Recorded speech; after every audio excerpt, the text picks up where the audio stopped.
미라지가 C형부터 중요한 이유는 무엇인가요? 네, 바로 이 C형이 진정한 주력 전투기로서의 시작이기 때문입니다. 1957년 9월에 100대가 발주된 미라지 3A의 양산형이에요. 하지만 시라노 레이더의 장비 및 세부 설계 변경에 의해서 미라지 3C로 명명이 되죠. 미라지 3C의 동체는 14.73m로 연장됐고요.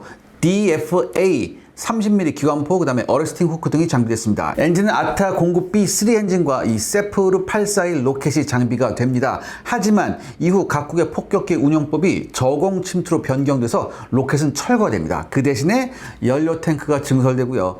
이들의 설계 변경으로 총 중량은 11.8톤이 됩니다. 특히 이 시라노 1 BIS 레이더는요, 요격용의 모노 펄스 레이더인데요. 프랑스의 마트라 R551 반능동 중거리 공대공 미사일의 운영이 가능했죠. 하드포인트는 동체와 양주익에 1개소씩 3개소이고요. 보통 주익에 보조 연료 탱크를 장착했습니다. 공대공 미사일은 R511 이외에도 AIM-9B 사이드와인더 등을 장비할 수 있고요. 단거리 작전 시에는 보조 탱크 대신에 이 사이드와인더를 3발 장착했습니다. 미라지 3C의 주 임무는 요격 전투였지만 대지 공격 시에는 동체에 454kg의 범용 폭탄 1발 그리고 주익에 JL-100 로켓탄을 장비할 수 있었습니다. 이후에 양 주익에 하드포인트가 각 1개소씩 증설돼서요. 이곳에는 주로 AIM-9B를 장비할 수 있었죠. 미라지 3C는 1958년 10월에 생산이 개시돼서요. 1962년 말까지 95대가 생산됩니다. 프랑스 공군에서는 이 기체를 1988년 8월까지 운용했는데요. 이 항전 장비, 즉 에이비오닉스를 갱신하고 R50 매직 중거리 공대공 미사일 운용 능력을 부여했습니다. 한편 미라지 3C부터는요, 수출이 굉장히 활발해집니다. 이스라엘에 무려 72대가 수출됐고요. 남아공에 16대, 스위스에 1대가 수출됐습니다. 그리고 이스라엘에 수출된 이 19대는요, 뒤에 중고기로 아르헨티나가 수입합니다. 그리고 이 이스라엘에 수출된 미라지 3C는요, 1967년 벌어진 6.1 전쟁에서 대활약하면서 미라지 전투기의 명성을 전 세계에 떨칩니다.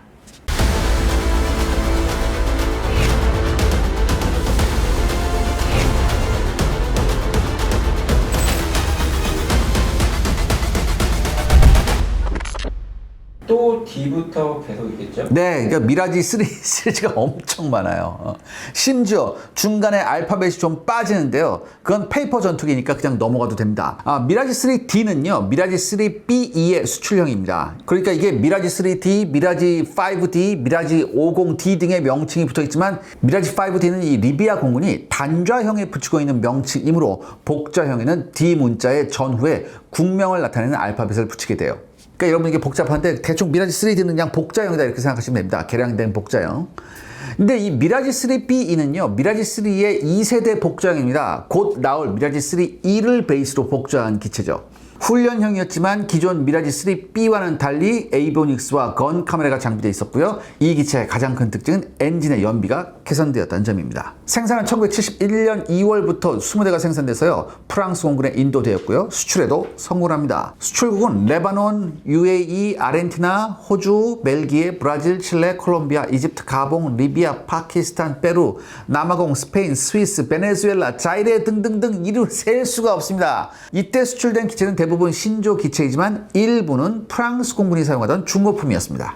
그리고 이 다음이 가장 수출에 성공한 케이스인 미라지 3E예요. 미라지 3E는 요격 전투와 대지 공격 모두를 소화할 수 있는 멀티롤 전투기였습니다. 미라지 3 시리즈 중 가장 많이 생산된 기체로 에이비오닉스를 특히 강화했고요. 이로 인해 동체와 칵피트 전후로 0.3m 연장돼서요. 동체 길이가 15.03m가 됩니다. 이와 함께 공기 흡입기의 위치는 약간 뒤로 이동해서요. 콕피트의 시계가 개선됐고요.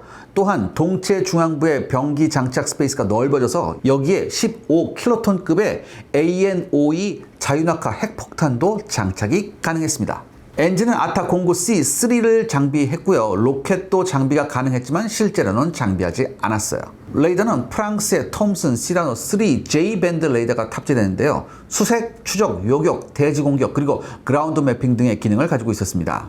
조종석 바로 앞에는 CSF-97 조준기가 장비되어 있어서요. 대지 공격용 거리 표시, 공대공 전투 시의 기관포 및 공대공 미사일의 발사 표시, 그리고 급강화 폭격 표시와 항법 데이터 표시 등이 가능했습니다. 특히 요격 전투 시 지상으로부터의 요격 유도 지시가 이 조준기에 표시되어서 조종사는 음성 통신을 침묵시킨 상태에서 요격 전투를 수행할 수 있었습니다. 이렇게 미라지 3E는 자중이 7톤 정도였지만 5개소의 하드포인트의 총 탑재력은요 4톤으로 총 중량은 13.7톤까지 증가합니다. 보통 주익 안쪽 파일런에 보조 연료 탱크를 장착했는데요. 또한 미라지 3E는요 주익 내 연료 용량도 증가해서 이에 따라 AN52 핵폭탄 한 발, 1700리터 보조 탱크 2개를 장착했을 때 전투 행동 반경은 약 1230km였습니다. 미라지 3E는 강력한 다용도 전투기였지만 중량 증가로 인해 속도나 상승력은 미라지 3C에 비해서 열세였습니다. 하지만 프랑스 공군은 이 기체를 주로 핵폭탄을 장비하는 전략 공격기로 운영했기 때문에 고고도 성능은 별로 중요한 요소가 아니었어요. 동체 중앙 하부 파일런에는요 핵폭탄 이외에도 AS-30, AS-37 등의 공대공 미사일이나 요격용 R-530 EAAM 등도 장비할 수 있었습니다. 또한 자위 능력 향상의 일환으로 RWR, 즉 레이더 경보 수신 장치가 수직 안정판 전후에 장비됐죠. 미라지 3E의 원형기는 세대가 제작돼서 1961년 4월 5일 1호기가 첫 비행을 했고요. 양산 1호기가 1964년 1월 14일 첫 비행한 이후 9년간 183대가 생산돼서 프랑스 공군에 납품됐습니다.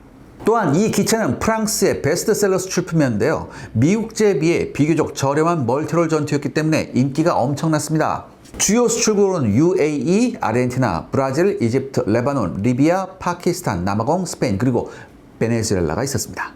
이제부터 알파벳이 좀 빠지는 기체가 있다고요? 뭐 알파벳은 신경 쓰지 마시고 그냥 제가 설명드리는 것만 들으시면 돼요. 외우실 필요도 없습니다. 일단 먼저 설명드릴 게 미라지 3F형인데요. 이 미라지 3F형은 델타핵이 아닌 일반적 후퇴기로 만든 전투기입니다. 나중에 이게 미라지 F1이 되죠. 미라지 3G는 다소사가 가변익의 미라지를 제안한 건데요. 이 가변익 미라지는 영국과 공동 개발의 형태로 진행되었다가 취소되고 다시 프랑스 단독 개발로 진행이 됩니다.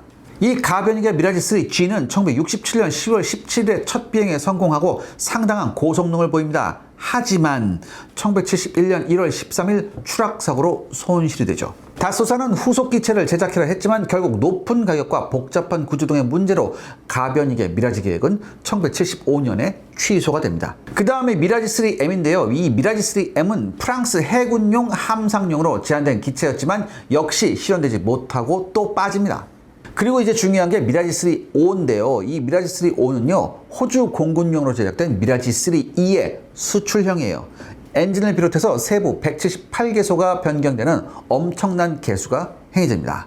1호기는 1964년 11월 16일에 첫 비행했고요. 생산은 호주에서 실시돼서 100대가 생산됩니다. 1967년부터 1970년 사이에는요, 미라지 3OA 사양으로 개수돼서 대지 공격력이 강화되었고요. 1982년부터 1983년 사이에는 R550 매직 AAM 발사 능력이 부여되고요. 사출 좌석의 변경 등도 개수가 되었죠. 이 미라지 3O는요, 1988년 9월 26일까지 호주 공군에서 사용됩니다. 그 다음에 미라지 3R인데요. 이 미라지 3E를 베이스로 한 사진 정찰형이었지만 미라지 3C로부터 발달한 에이버닉스를 장착해서 대지 공격력도 가지고 있는 기종이었어요. 1961년 10월 31일에 첫 비행했고요. 총 50대가 프랑스 공군에 인도됩니다. 외국으로의 수출은 남아공과 스위스에 수출이 됐죠. 그리고 이에 개량형인 미라지 3RD5R은 프랑스 공군에 20대가 납품되었고요. 1988년까지 사용이 됩니다. 근데 이 기종은요, 해외 수출도 나름 잘 돼서 UAE, 벨기에, 콜롬비아, 이집트, 리비아, 파키스탄, 남아공 등에 수출됩니다. 그리고 또 있습니다. 미라지 3S인데요. 이건 스위스군 사양의 미라지 3E의 수출형이에요. 최초 2대를 제외한 34대가 스위스 국내에서 생산됐고요. 이 기체는 급각도 진입 등의 산악지대 좁은 비행장에서의 운용을 위해서 레이더와 항법 시스템이 개량됩니다. 그리고 미라지 3 시리즈 중 가장 독특한 녀석이 바로 미라지 3V입니다. 가장 독특하다고요? 1960년대 나토에서는요, VTOL, 즉 수직 이착륙기 열풍이 불었어요. 그래서 이 당시 다소사에서도 미라지 3의 VTOL형의 개발을 추진했는데요. 미라지 3의 원형기를 개수한 실험기의 동체 중앙에 롤스로이스사의 RB183 리프트 엔진 8기를 장비시킵니다. 그리고 추진용으로는요, 시들리사제 BOR3 엔진을 장비했는데요. 이건 추력이 한 2270km 정도 돼요. 이 기체는 말작 V라는 애칭이 붙여져서 1964년 3월 11일에 이륙 활주에 성공하고 28일에는 완전한 천이 비행에도 성공합니다. 하지만 1964년 1월과 1965년 9월에 두 차례 추락사고를 일으켜서 파일럿이 사망하는 사고가 발생합니다.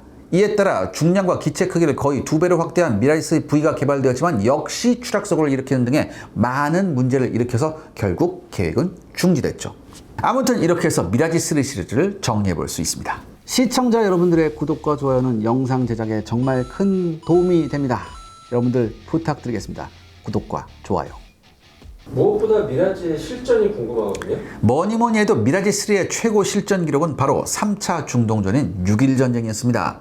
이 앞전의 2차 중동전에서 게털린 이집트군은요, 소련의 전폭적인 지원으로 괴멸됐던 군사력을 재건합니다.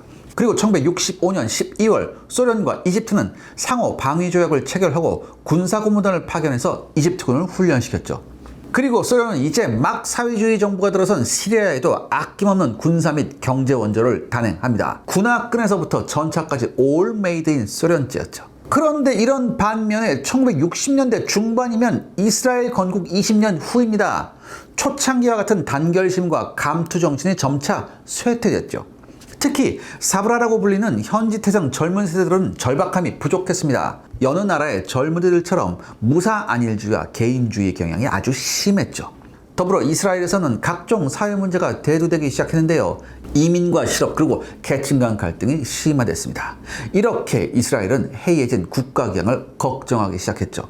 하지만 2차 중동전 이후 영국이 이스라엘에 대한 스폰서를 자처했고 프랑스도 무기 팔아먹는 재미에 상당히 좋은 조건으로 이스라엘에 무기를 대줬습니다. 그리고 결정적으로 이 무렵부터 미국이 스폰서에 가세하기 시작합니다. 그런데요, 2차 중동전 이후 10여 년 동안 이스라엘과 주변 아랍국들은 이루 헤아릴 수 없는 도발을 서로 주고받습니다. 특히 해발 800m 높은 골란고원에 설치된 시리아군의 포대는요, 심심하면 이스라엘로 포를 쏴제꼈어요. 결정적으로 1964년에 결성된 피에로 게릴라 조직은 시리아의 지원을 받아 국경을 넘나들며 이스라엘의 각양각색의 테러를 도발합니다. 그리고 피에로는 요르단 국경지대까지 활동 영역을 넓혔죠. 이에 분노한 이스라엘군은 요르단 국경을 5km 이상 침범해서 피에로 거점을 개박살냅니다. 이게 바로 에사무 사건인데요. 이 일로 비교적 온건했던 요르단도 아주 이스라엘한테 노골적인 적대심을 드러내게 되죠. 또한 1967년 4월 7일 이스라엘은 골란고원의 시리아 포대를 공군력으로 제압합니다. 이 과정에서 이스라엘 공군기와 시리아 미그 21과의 대규모 공중전이 발발했죠. 여기서 최초로 이스라엘군의 미라지 3C가 출격을 합니다. 이스라엘 측 주장으로는요, 시리아군의 미그 21 6대를 격추했다고 했는데요. 특히 이 교전은 대부분이 기관포로 이루어진 전형적인 도그파이팅이었습니다. 이 공중전에서 우수한 실력을 가진 이스라엘 파일럿들이 압도적인 기동력을 선보인 미라지 3C를 이용해 시리아군의 미그 21을 발라버린 거였죠. 여기에 분노한 이집트의 나세르는 5월 18일 시나이 반도의 소유권을 주장하면서 유엔 감시단을 시나이에서 쫓아냅니다. 그리고 이집트는 즉시 이스라엘과의 국경에 1000여 대의 전차를 배치했죠. 결정타로 23일 나세르는 아카바만의 입구인 티란 해협 봉쇄를 선언합니다. 하지만 이스라엘은 의외로 조용했습니다. 왜냐하면 만반의 준비를 이미 끝낸 상태였기 때문이죠. 그리고 중동판 진주만의 공습을 이스라엘은 단행합니다. 1967년 6월 5일 새벽 이스라엘 공군기지에서 출발한 미라지 3C 전투기들은요, 4대씩 편대를 지어서 이집트군 공군기지로 날아갑니다. 그러니까 지중해와 사막을 초저공으로 날아간 거예요. 그러니까 여러분들 생각해 보세요. 요즘 같으면 GPS가 있으니까 어디로 날아가는지 알 수 있잖아요. 근데 저 당시에는 GPS가 없었던 시절이에요. 더군다나 좀 높이 날라서 가야지 지형 지물을 이제 보면서 이제 항법사가 이제 찾아갈 거 아니에요. 근데 이건 뭐예요? 지형 지물도 거의 없는 사막을 초저공으로 날아갔다는 얘기예요. 이스라엘군이 공군 조종사가. 그러니까 실력이 보통이 아니라는 얘기죠.